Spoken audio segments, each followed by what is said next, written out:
یہود و ہنود گٹھ جوڑ نے بھارتی عوام کا جینا محال کر دیا۔ مودی کی ناکام پالیسیاں بے نقاب، بھارت میں گیس اور پیٹرول بحران سے صنعتی پہیہ جام ہو کر رہ گیا۔ لاکھوں بے روزگار بھارتی ورکرز شہر چھوڑ کر گاؤں کا رخ کرنے پر مجبور ہو گئے۔ سنگاپور کے جریدے دی اسٹریٹ ٹائمز نے مودی سرکار کی نااہلی اور ناکام حکمت عملی کے عوام پر منفی اثرات عیاں کر دیے۔ دی اسٹریٹ ٹائمز کے مطابق توانائی بحران نے بھارتی عوام کو شہروں سے دیہات کی طرف نقل مکانی پر مجبور کر دیا۔ بھارت کے صرف ایک شہر سورت کی ٹیکسٹائل صنعت کے تقریباً 1.5 لاکھ مزدور کام نہ ہونے کے باعث واپس گھروں کو جا چکے ہیں۔ مودی کی ناکام پالیسیاں بے نقاب ہو گئیں۔ بھارت میں گیس اور پیٹرول بحران سے صنعتی پہیہ جام ہو کر رہ گیا۔ لاکھوں بے روزگار بھارتی ورکرز شہر چھوڑ کر اب گاؤں کا رخ کرنے پر مجبور ہو گئے ہیں۔ سنگاپور کے جریدے دی اسٹریٹ ٹائمز نے مودی سرکار کی نااہلی اور ناکام حکمت عملی کے عوام پر منفی اثرات کر دیے۔ دی اسٹریٹ ٹائمز کے مطابق توانائی بحران نے بھارتی عوام کو شہروں سے دیہات کی طرف نقل مکانی پر مجبور کر دیا۔ بھارت کے صرف ایک شہر سورت کی ٹیکسٹائل صنعت کے تقریباً 1.5 لاکھ مزدور کام نہ ہونے کے باعث واپس گھروں کو جا چکے ہیں۔ یہود و ہنود گٹھ جوڑ نے بھارتی عوام کا جینا محال کر دیا۔ مودی کی ناکام پالیسیاں بے نقاب، بھارت میں گیس اور پیٹرول بحران سے صنعتی پہیہ جام ہو کر رہ گیا۔ لاکھوں بے روزگار بھارتی ورکرز شہر چھوڑ کر گاؤں کا رخ کرنے پر مجبور ہو گئے۔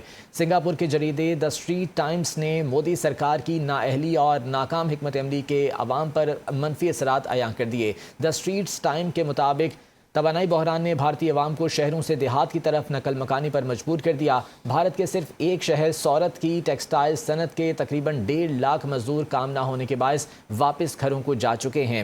مودی کی ناکام پالیسیاں بے نقاب ہو گئیں۔ بھارت میں گیس اور پیٹرول بحران سے صنعتی پہیہ جام ہو کر رہ گیا۔ لاکھوں بے روزگار بھارتی ورکرز شہر چھوڑ کر اب گاؤں کا رخ کرنے پر مجبور ہو گئے ہیں۔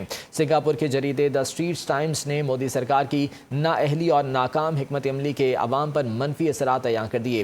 دی اسٹریٹ ٹائمز کے مطابق توانائی بحران نے بھارتی عوام کو شہروں سے دیہات کی طرف نقل مکانی پر مجبور کر دیا۔ بھارت کے صرف ایک شہر سورت کی ٹیکسٹائل صنعت کے تقریباً 1.5 لاکھ مزدور کام نہ ہونے کے باعث واپس گھروں کو جا چکے ہیں۔ ملائیشین وزیر اعظم انور ابراہیم پاکستانی کی سفارتکاری کے معترف ہیں۔ کہتے ہیں کہ پاکستان نے غیر جانبدار اور جرأت مندانہ سفارتکاری کی۔ وزیر اعظم شہباز شریف کی سفارتی کوششوں کو سراہتے ہیں۔ انہوں نے 10 نکاتی منصوبے کا خیر مقدم کرتے ہوئے کہا کہ مذاکرات دیانتداری اور سنجیدگی کے ساتھ آگے بڑھنے چاہیے۔ منصوبے کو جامع امن معاہدے میں تبدیل کیا جائے۔ ملائیشین وزیر اعظم نے کہا کہ معاہدہ عراق، لبنان اور یمن کے لیے بھی اہم ہوگا۔ غزہ میں بھی مظالم کا خاتمہ ہونا چاہیے۔ ملائیشین وزیر اعظم انور ابراہیم نے پاکستان کی سفارتکاری کی تعریف کرتے ہوئے کہا ہے کہ پاکستان نے غیر جانبدار اور جرأت مندانہ سفارتکاری کی ہے۔ وزیر اعظم شہباز شریف کی سفارتی کوششوں کو سراہتے ہیں۔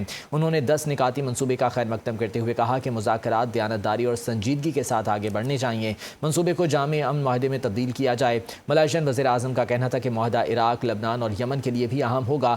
غزہ میں بھی مظالم کا خاتمہ ہونا چاہیے۔ پاکستان کی سفارتی کامیابی پر آسٹریلوی وزیر اعظم اینتھنی البنیز کا پاکستان سے اظہار تشکر۔ کہا پاکستان، مصر، ترکی اور سعودی عرب کی طرف سے کشیدگی میں کمی کی کوششوں کی حمایت کرتے ہیں۔ آسٹریلیا آبنائے ہرمز کھلوانے کے لیے بین الاقوامی شراکت داروں کے ساتھ ہے۔ سفارتی کامیابی پر آسٹریلوی وزیر اعظم اینتھنی البنیز نے پاکستان سے اظہار تشکر کیا ہے۔ پاکستان، مصر اور ترکی اور سعودی عرب کی طرف سے کشیدگی میں کمی کی کوششوں کی حمایت بھی کی گئی ہے۔ انہوں نے کہا کہ آسٹریلیا آبنائے ہرمز کھلوانے کے لیے بین الاقوامی شراکت داروں کے ساتھ ہے۔ پاکستان نے آج رات حالیہ برسوں میں ایک بڑی سفارتی کامیابی حاصل کر لی۔ امریکی ماہر جنوبی ایشیا مائیکل کوگلمین کا کہنا ہے کہ پاکستان نے نہ صرف شکوک و شبہات رکھنے والوں بلکہ اپنے ناقدین کو بھی غلط ثابت کر دیا۔ کئی مبصرین یہ سمجھتے تھے کہ پاکستان ایک پیچیدہ اور اعلیٰ سطح کے معاملے کو مؤثر انداز میں سنبھالنے کی صلاحیت نہیں رکھتا۔ اس پیش رفت کا سب سے اہم پہلو یہ ہے کہ پاکستان نے ایران میں ممکنہ تباہی کو ٹالنے میں اہم کردار ادا کیا ہے، جو کہ خطے کے امن کے لیے ایک مثبت اشارہ ہے۔ ماہرین کے مطابق پاکستان کی یہ سفارتی کامیابی نہ صرف اس کی عالمی ساکھ میں اضافہ کرے گی بلکہ خطے میں استحکام کے لیے بھی معاون ثابت ہو سکتی ہے۔ امریکی ماہر جنوبی ایشیا مائیکل کوگلمین کہتے ہیں کہ پاکستان نے نہ صرف شکوک و شبہات رکھنے والوں بلکہ اپنے ناقدین کو بھی غلط ثابت کر دیا ہے۔ پاکستان نے آج رات حالیہ برسوں میں ایک بڑی سفارتی کامیابی حاصل کی ہے۔ انہوں نے کہا کہ کئی مبصرین یہ سمجھتے تھے کہ پاکستان ایک پیچیدہ اور اعلیٰ سطح کے معاملے کو مؤثر انداز میں سنبھالنے کی صلاحیت نہیں رکھتا۔